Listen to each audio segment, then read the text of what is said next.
Our next topic is electron conversion and internal conversion. Mainly ये topic जो है electron conversion और internal conversion, ये हमारा जो हमने गामा डीके है उसी का ही ये पार्ट है, इलेक्ट्रॉन कन्वर्जन या फिर इंटरनल कन्वर्जन, क्योंकि गामा डीके के साथ साथ ये प्रोसेस भी उसके साथ इसका भी सेम प्रोबेबिलिटी होता है अकर होने का। हम अभी आगे देखेंगे कि what do you mean by electron conversion, या फिर हम जो बात कर रहे हैं इंटरनल कन्वर्जन की। एक्चुअली जो ये प्रोसेसेस होते हैं, डीके होते हैं, gamma decay, beta decay, alpha decay, ये सब आपस में इंटरकनेक्टेड ही है इन अ न्यूक्लियर रिएक्शन। जैसे कि अगर हम बात करें, हम अगर यहाँ पे कुछ एटम्स हैं और उन्होंने यहाँ से रेडिएशन एब्जॉर्ब करके वो हायर एक्साइटेड स्टेट में गए, और यहाँ से जब वो हायर एक्साइटेड स्टेट में गए हैं थ्रू पंपिंग, जो हमने पढ़ा था लेज़र में, तो जब यहाँ से रेडिएशन एब्जॉर्ब करके वो हायर एक्साइटेड स्टेट में गए तो हम ले लेते हैं कि कोबाल्ट है और ये कोबाल्ट की हायर एक्साइटेड स्टेट दिखा रहा है। यहाँ पे जब एटम गया तो ये एटम जो यहाँ गया वो बाद में बाय बीटा डीके प्रोसेस से वो यहाँ पे निकल का एक्साइटेड स्टेट में आ जाएगा। बीटा डीके की प्रोसेस से निकल के एक्साइटेड स्टेट में आ जाएगा। अब क्योंकि एक्साइटेड स्टेट है दैट मीन्स इट अनस्टेबल, सो ये क्या चाहेगा किसी स्टेबल स्टेट में जाने का, तो यहाँ पे 2+, तो यहाँ से ये गामा डीके करके 2+ पे आ जाएगा, फिर गामा डीके करके ये ग्राउंड स्टेट में आ जाएगा, दैट इज़ O+। तो दैट मीन्स दैट कि अगर हम अल्फ़ा डीके की बात करें या बीटा डीके, गामा डीके, जो भी ये प्रोसेसेस होते हैं ये सब आपस में इंटरकनेक्टेड ही रहते हैं। वैसे इसका यहाँ से कोई रिलेशन ये तो जस्ट आई हैव शोन। तो जब हम बात कर रहे हैं इलेक्ट्रॉन कन्वर्जन और इंटरनल कन्वर्जन की, तो देखते हैं इसमें क्या है। Rutherford explain that the excited nucleus can perform transition to lower state either by emission of gamma ray or transferring its energy directly to the electrons surrounding the nucleus. This process in which nucleus directly transfer its energy to one of its electron by which the orbital electrons are ejected from the atom is known as internal conversion.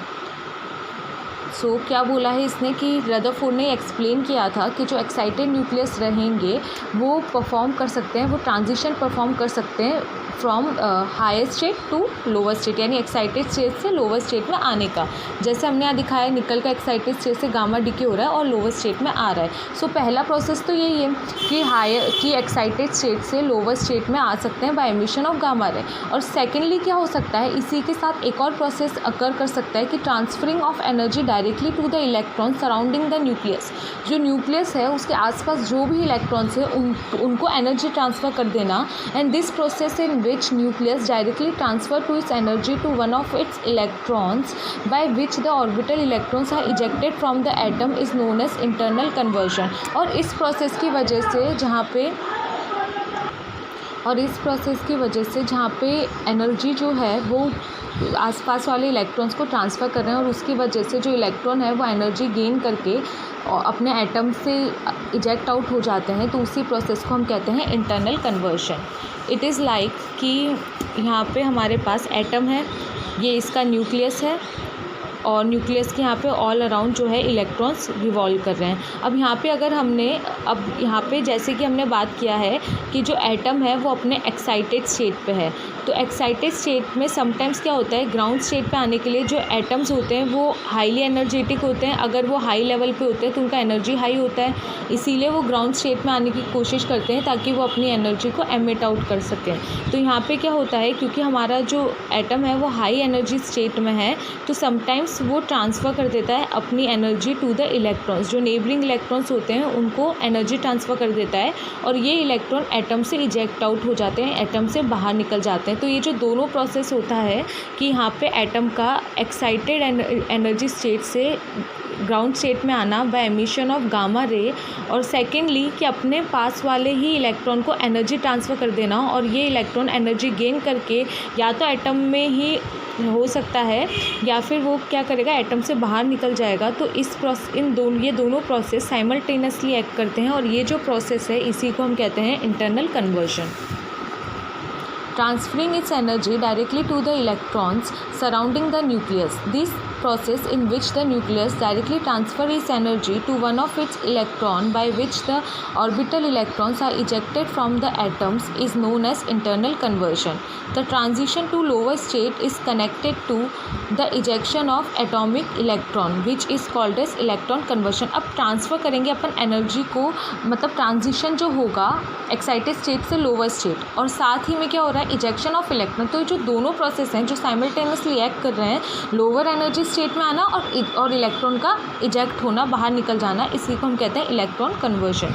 The kinetic energy of ejected electron और conversion electron is given as. तो इसका kinetic energy, conversion electron की kinetic energy हम कैसे लिख सकते हैं, E और सफिक्स में E is equals to E gamma minus E B. यहाँ पे ई गामा जो है वो है energy available with the nucleus, जो एनर्जी अवेलेबल हो जाती है न्यूक्लियस को. मींस गामा कब होता है, जब कोई एटम होता है वो एक्साइटेड स्टेट से ग्राउंड स्टेट में आता है. तो हमको कितना एनर्जी चाहिए, इनके डिफरेंस के जितना. यहाँ से गामा रे इजेक्ट आउट होता है, तो इस गामा रे के मतलब ये ट्रांजिशन होने के लिए यहाँ से यहाँ तक क्या होना चाहिए कि जो एनर्जी होनी चाहिए वो इनके डिफरेंसेस के इक्वल होनी चाहिए. तो हमने यहाँ पे ई गामा क्या लिख लिया, E I minus E F. And E beta is the binding energy of electrons of the particular shell from which it is ejected. like this. अगर हमने यहाँ पे ई आई मान लिया, यानी कि इनिशियल जो ग्राउंड स्टेट है उसका एनर्जी और ये एक्साइटेड स्टेट का एनर्जी. सो यहाँ पे ये न्यूक्लियस है पूरा, और यहाँ पे जो इलेक्ट्रॉन इस पे रिवॉल्व आउट कर रहे होंगे, तो इलेक्ट्रॉन और न्यूक्लियस के बीच में जो एनर्जी होता है उसी को हम बाइंडिंग एनर्जी कहते हैं. The energy by which electrons binds to the nucleus, वो एनर्जी जिससे न्यूक्लियस इलेक्ट्रॉन्स को बाइंड करके रखता है उसको हम बाइंडिंग एनर्जी कहते हैं. फॉर के कन्वर्जन, अगर के कन्वर्जन हो रहा है मीन्स के शेल का इन्वॉल्वमेंट हो रहा है. अगर के शेल इन्वॉल्व होता है तो काइनेटिक एनर्जी हम लिखेंगे E K is equals to H nu minus E B K. और अगर यहाँ पे एल शेल यूज़ होता है तो kinetic energy we write E L is equals to H nu minus E B L.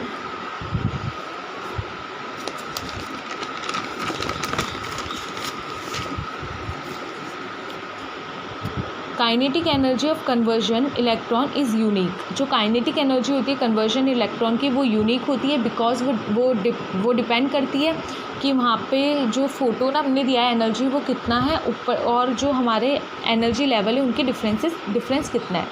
So kinetic energy जो भी होगा कन्वर्जन इलेक्ट्रॉन का वो अलग होगा. Energy spectra of conversion electron is a line spectra. Energy spectra जो हमें मिलता है कन्वर्जन इलेक्ट्रॉन का, वो कन्वर्जन इलेक्ट्रॉन का जो एनर्जी स्पेक्ट्रा होता है वो लाइन स्पेक्ट्रा होता है. इसके बारे में हम बाद में डिस्कस करेंगे जब हम ग्राफ बताएंगे. That is observed in beta decay, और ये मेनली हमें बीटा डिके में देखने को मिल जाता है. Line spectra is superimpose to continuous electron spectra ejected in the beta decay. Quantum mechanical effect. अब क्वांटम मैकेनिकल इफेक्ट, क्योंकि हम जानते हैं कि यहाँ पे इलेक्ट्रॉन का इजेक्शन हो रहा है और साथ में ग्राउंड स्टेट में कोई चीज़ें आ रही है, तो इसका मतलब है क्वांटम इफेक्ट उस पर अकर करेगा. Nucleus and orbital electrons being in quantum mechanical system है वेव फंक्शन. क्योंकि इलेक्ट्रॉन इतना छोटा पार्टिकल होता है या न्यूक्लियस इतना एटम इतना छोटा पार्टिकल होता है, तो इसमें क्वांटम थ्योरी ही वर्क करती है. तो इसीलिए nucleus and orbital electrons being in quantum mechanical system है वेव फंक्शन, तो इनका कुछ वेव फंक्शन होगा. There is a finite probability that nucleus will transfer its energy to the orbital electrons directly. बिल्कुल फाइनाइट प्रोबेबिलिटी होती है. Means एक atom का from excited state to lower state आना है या फिर उसका एनर्जी ट्रांसफ़र कर देना उसके नेबरिंग इलेक्ट्रॉन्स को, ये दोनों जो प्रोसेसेस होते हैं उनकी इक्वल प्रोबेबिलिटी होती है. के शेल नियरेस्ट है मैक्सिमम प्रोबेबिलिटी बिकॉज, क्योंकि के शेल है वो न्यूक्लियस के पास में होता है. पहला के आता है फिर एल आता है, ये के और ये एल और ये न्यूक्लियस, तो पहला के शेल आता है. क्योंकि के शेल पहला आता है because gamma decay and internal conversion are competing. Lambda gamma को हम कैसे लिखेंगे, transition probability of gamma decay, and lambda is the transition probability of the internal conversion. So total transition probability क्या होगा, पहला आएगा transition probability of gamma decay and transition probability of electron conversion. If conversion electrons are ejected from K L M shells, तो हम कैसे लिखेंगे, lambda is equals to lambda gamma plus lambda K plus lambda L plus lambda M और so on. If a given radioactive material emit N gamma, rays in a given interval of time, अगर वो n gamma rays को emit करता है in a given time interval, so we can write NE will be the conversion electrons ejected at the same time, क्योंकि दोनों process simultaneously हो रहे हैं, गामा डीके भी साइमल्टेनियसली हो रहा है और साथ में कुछ अमाउंट ऑफ एनर्जी जो है वो नेबरिंग इलेक्ट्रॉन्स पे जा रही है और उसकी वजह से जो इलेक्ट्रॉन्स है वो एमिट आउट हो रहे हैं। तो ये दोनों प्रोसेसेस क्योंकि साइमल्टेनियसली हो रहे हैं तो हम कैसे लिखेंगे, alpha is equals to NE upon N gamma, और इसको हम कैसे लिख सकते हैं, lambda E upon lambda gamma, that is transition probability of electron conversion and transition probability of gamma decay. Alpha is known as internal conversion coefficient ICC. So here alpha is equals to alpha T, that is total internal conversion coefficient.